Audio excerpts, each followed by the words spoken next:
요즘 뉴스나 소셜미디어 보면 3차 대전 난다고 난리잖아요. 호르무즈 해협이 막히고 유가 폭등하고 뭐 다들 벌벌 떨고 있죠. 근데 제가 보기에는 중요한 거 하나 진짜 큰 거 놓치고 있어요. 이건 이스라엘을 지키려고 벌인 단순한 전쟁이 절대 아니거든요. 미국이 21세기의 가장 거대한 물류 고속도로, 그것도 자원 고속도로를 뚫기 위해서 말이죠. 길 막히고 있던 아주 거대한 장애물을 밀어버리는 트럼프 정부의 작전, 말 그대로 조대형 경제 철거 작업인 거예요. 미사일 너머에서 조용히 개통되고 있는 미래를 향한 진짜 돈의 흐름 따져보시죠.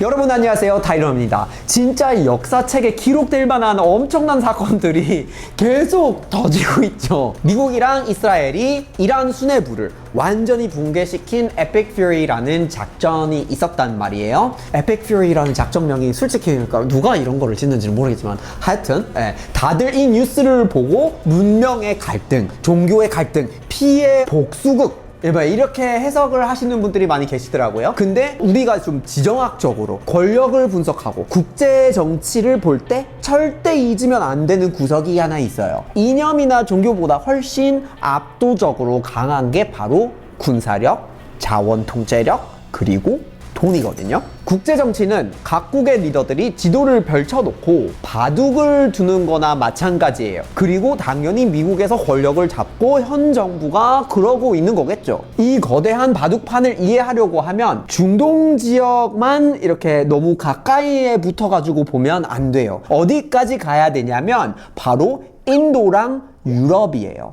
여러분, 인도가 최근에 EFTA라고 유럽 자유무역연합이랑 엄청난 FTA를 맺었어요. 그러니까 사실 여기서 유럽 자유무역연합, 유럽연합인가 싶을 수도 있지만 그런 거는 아니고요. 유럽 자유무역연합은 엄밀히 말하면 스위스, 노르웨이, 아이슬란드, 리히텐슈타인까지 포함을 하니까 유럽연합보다 더 큰 경제권을 말하는 거예요. 근데 인도랑 유럽이 멈춘 게 아니죠. 거기에 이어서 그 유럽연합 본대하고도 모든 무역협정의 어머니라고 불릴 정도의 초대형 FTA를 또 타결했단 말이에요.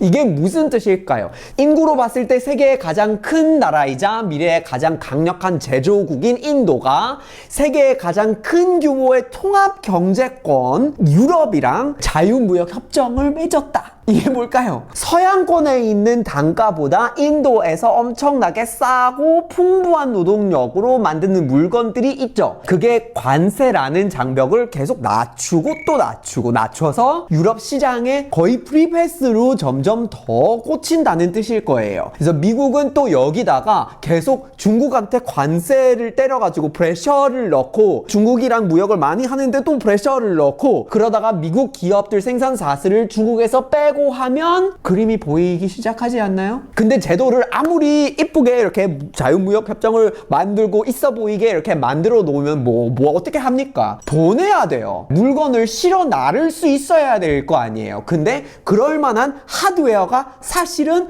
없잖아요. 지난 몇 년간 계속 수에즈 문제가 있어 왔지. 그리고 홍해 지정학적으로 위태로우니까 배들 어디로 가요? 심지어 희망봉을 이렇게 넘어가가지고 엄청난 비용을 내서 그렇게 무역을 하고 있단 말이에요. 근데 여태까지 이런 관계를 맺어도 무의미했다는 말이에요. 왜냐면 너무 이게 좀 변수가 많으니까. 그러니까 인도가 중국을 대신할 수 있는 제조국이 못 되는 이유, 바로 해상로가 어지러워지고 또 인프라가 안 깔려서 그렇다는 말이에요. 그래서 바이든 행정부 때부터 미국이 목숨을 걸고 밀어붙이는 게 하나 있어요. 중국에서 떼어놓을 수 있으면 미국의 국익에 좋을 것 같잖아요. 그러니까 트럼프가 들어오기도 전에 2023년 바이든 정부 때 서양권 경제 강대국들한테 그 모임이 있잖아요.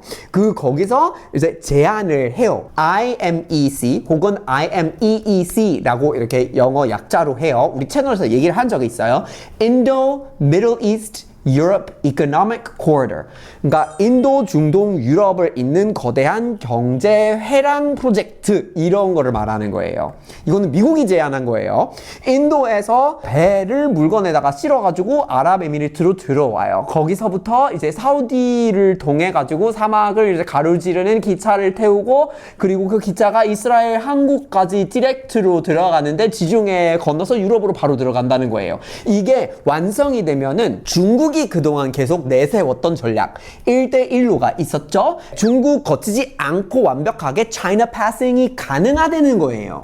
근데 아주 치명적인 문제 하나가 있습니다. 진짜 만들고 싶은 물류 고속도로를 깔아야 하는데 한복판에 골칫거리가 하나가 딱 이렇게 있으니까 버티고 있었다는 말이에요. 바로 중국과 방향을 맞춘 이란입니다. 이란이 뒤에서 돈을 대주는 예멘 후티 반군이 홍해에서 자꾸 배들 공격해 왔잖아요. 그래서 글로벌 상선들이 스웨즈 운하로 못 가고 아프리카 밑으로 이렇게 빙빙 해가지고 돌아가고 난리가 났고 비용이 엄청 올라갔고 진짜 문제가 됐잖아요. 그러니까 그러면은 훨씬 더 좋은 선택지가 있어야 되는데 중국이 1대1로 만드니까 그런 거는 투자를 해야 되나? 라는 고민을 할 거 아니에요. 거기다가 하마스랑 헤즈볼라라는 조직들도 이란으로부터 지원을 이제 받고 또한 정보를 받아서 이 IMEEC 의 가장 취약한 곳 유럽 앞에 두고 있는 종착지 바로 이스라엘을 계속 폭격을 하고 있었고요. 바이든이 2023년 상반기에 발표를 하고 바로 같은 해 가을에 이스라엘을 공격하거든요. 이 순서가 우연일치일까요? 그러니까 중국으로부터 세계 경제를 떼어놓고 싶어 한다라고 확 이렇게 얘기를 하고 이 IMEEC가 성공을 해야 하는데 그대로 두면 언제든지 중간에서 칼질을 해서 그 길을 막을 수 있는 변수 이란을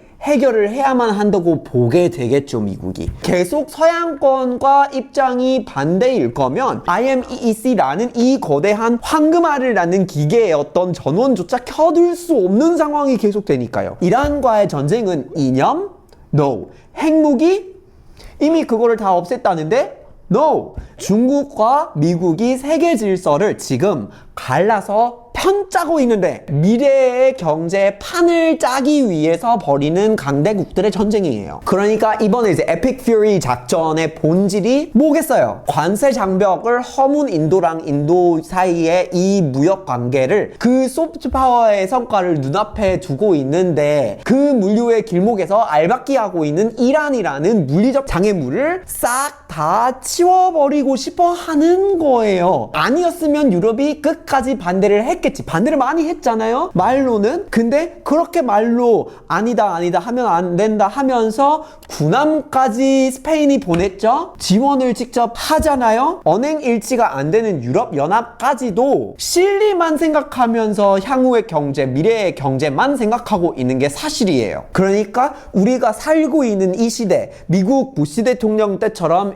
이라크에 쳐들어가가지고 민주주의를 이렇게 막 심어주겠다 하면서 테러도 뭐 없애자, 석유고 뭐고 그런 것만큼 간단한 시대, 거기서 끝나는 시대가 아니라고요. 그리고 언젠가 그게 우리가 살고 있는 방식, 우리가 경험하고 있는 경제를 완전히 바꿔버릴 수 있다는 겁니다. 철저하게 철도를 깔고 항구를 돌리고 방해 요소를 제거한 아주 차가운 자본주의의 국가적 논리로 접근한 아주 전략적인 냉정한 작전이죠. 여기서 상황이 국제정치학적으로 봤을 때 흥미로워지는 구석이 있어요. 사우디아라비아랑 이스라엘을 보세요. 이 두 나라가 역사적으로 원수지간이잖아요. 근데 이 두 나라가 지금 마쿠에서 엄청 끈끈해지고 있다는 이 전언이 막 계속 들리는 거예요. 이게 무슨 말입니까? 이해관계라는 거잖아요. 둘 다 IMEEC라는 거대한 기차역의 핵심 환승 센터가 되겠다라는 입장이 마찬가지인 거예요.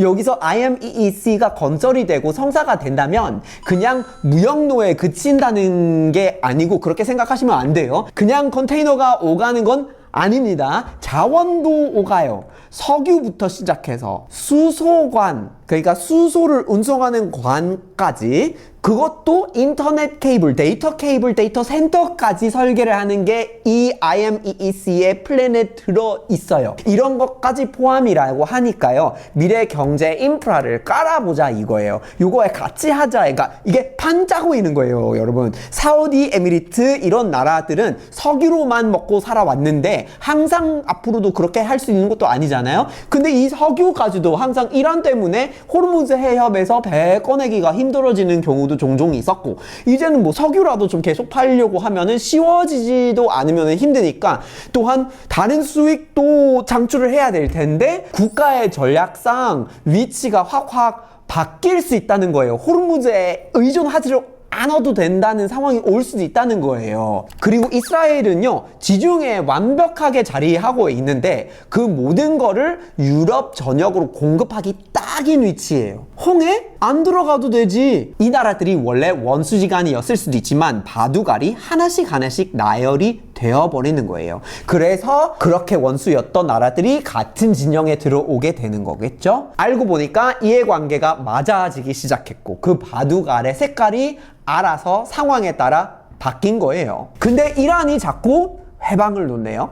근데 이스라엘이랑 미국이 힘을 합쳐서 바둑알을 또 바꿔준다고요? 여기서 껄끄럽게 느끼는 곳을 치워준다고 하니까 전혀 안 그럴 것 같았지만 결국 이스라엘이랑 손잡고 돈을 좀 벌자 이렇게 하게 되는 거예요. 아니, 말하면서도 뭔가 이게 너무 참 살벌한 것 같아요. 너무 그러네요. 근데 이 거대한 바둑판에서 제일 불리해지는 나라가 어딜까요? 이란은 물론이고 바로 중국입니다. 그것도 특히 중국의 현재 지도자가 이렇게 권력을 가질 때부터 1대1로를 만들겠다라는 전략을 펼쳐왔죠. 그 전략의 일환으로 이란에 수백억 달러를 쏟아부었거든요. 중동으로 빼어나가는 핵심 허브로 바로 이란을 키우려고 했던 거란 말이에요. 근데 미국이 이번 한방으로 이렇게 투자금을 허공으로 이렇게 증발을 시키겠다는 거예요. 게다가 중국은 섣불리 개입을 할 수도 없겠죠. 미국과 이제 직접전, 이건 너무나 위험한 일이니까 대리전으로 하게 되는 거예요. 군사 지원을 하겠죠. 그러니까 어떻게 보면은 지금 미국이 우크라이나에 대한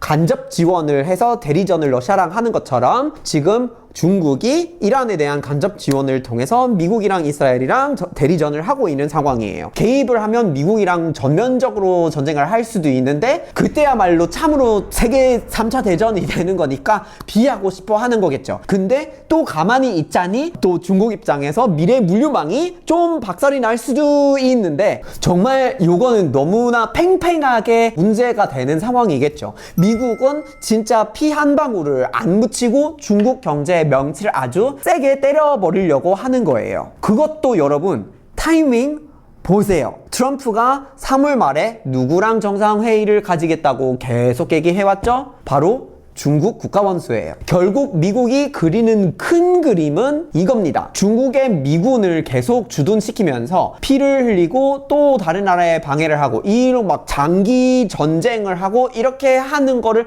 그만하고 싶어 하는데 대신 필요한 게 뭘까요? 지역을 관리할 뭔가가 필요할 거예요. 그래서 대신에 이스라엘, 사우디, 에미리트 이런 거를 IMEC를 통해서 거대한 돈줄로 묶어버리려고 하는 거예요. 경제적인 이 공동체를 묶어 놓으면은 자기들끼리 알아서 기찻길을 좀 지키고 항구 방어를 하고 같이 가지 않을까, 이런 이론입니다. 이건 진짜 아주 전형적인 미국적인 생각이에요. 처음 보는 거 아닙니다, 여러분. 냉전 때 레이건 90년대 때 세계무역기구를 투입했죠. 신자유주의. 그러니까 경제적으로 합류를 시키면 연결을 하고 이해관계가 이렇게 설계가 되면은 같이 간다 라는 그 관점, 이렇게 세계 정치를 하는 거예요, 미국이. 그동안 질서가 고장 났다고 트럼프가 이렇게 막 난리치고 다니는 거 있잖아요. 그래서 관세를 막 말도 안 되는 막 붙이고 막 이렇게 다니고 그랬잖아요. 장기적으로 미국이 그리는 그림이 없는 상태에서 그러지를 않았다 라는 증거, 바로 IMEEC예요. 미래에 원하는 진영,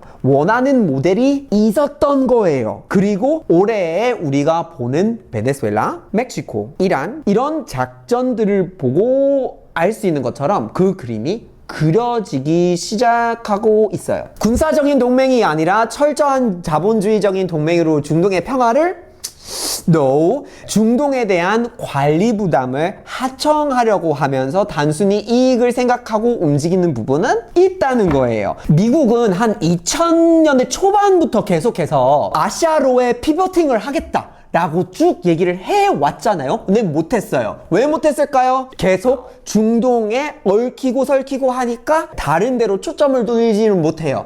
그런데 이제 요거를 판짜기를 다시 하게 되고, 만약 이거를 성공시키면 어떻게 될까요? 미국은 진짜 가벼워져요. 그리고 초점을 딴 데로 돌릴 수 있겠죠. 아시아로 넘어가서 중국이랑 1대1로 해서 영혼의 어떤 한타를 할 수 있는 거겠죠. 바둑판이 생각보다 커요.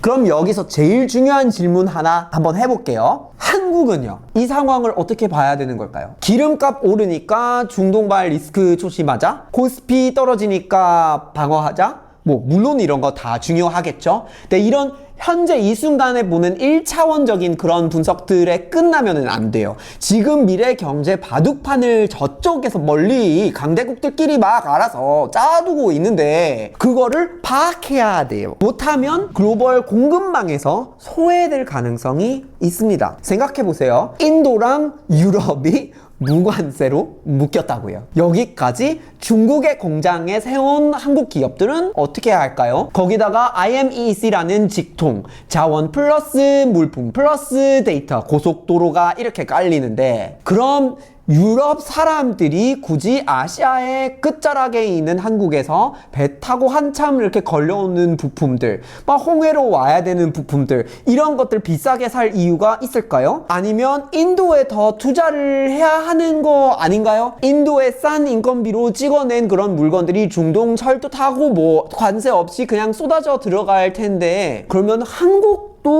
그 코스의 눈길을 조금 줘야 되지 않을까요? 인도의 가능성을 감안해서 빠르게 전략을 세울 필요가 있을 것 같아요. 그렇지 않으면 서양권이 중국을 좀 견제를 하려고 하다가 차이나 패싱을 만들어가는 이 거대한 물류망이 결과적으로 한국의 경제적인 경쟁력까지 무의미하게 만드는 그런 구조가 될 수도 있어요. 고래 싸움에 새우등 터지는 그런 일에 익숙하지만 그 IMEC의 코스가 만들어진다면 고래 싸움보다는 고래가 그냥 떠나버리고 새우를 관심 없이 그냥 방치를 해버리는 상황이 될 수도 있어요. 우리가 살고 있는 세계가 참 혼란스러운 것 같아요. 가까이에서 볼수록 이게 약간 이해가 좀 안 되지만, 근데 확실히 좀 한 발 뒤로 서가지고 큰 그림을 보고 이 바둑판 전체를 좀 확인하기 시작하면 보이기 시작해요. 2026년에 계속해서 생기는 충돌들, 그런 충돌들 가운데 이란 전쟁은 알고 보니까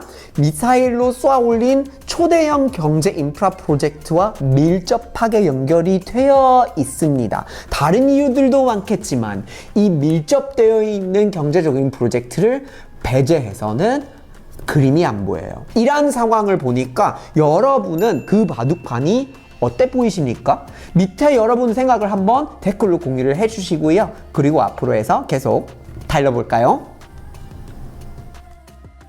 끝까지 재밌게 잘 봐주셔가지고 꼭 추천드리고 싶은 영상이 있어요. 요것도 재밌고 요것도 재밌어요.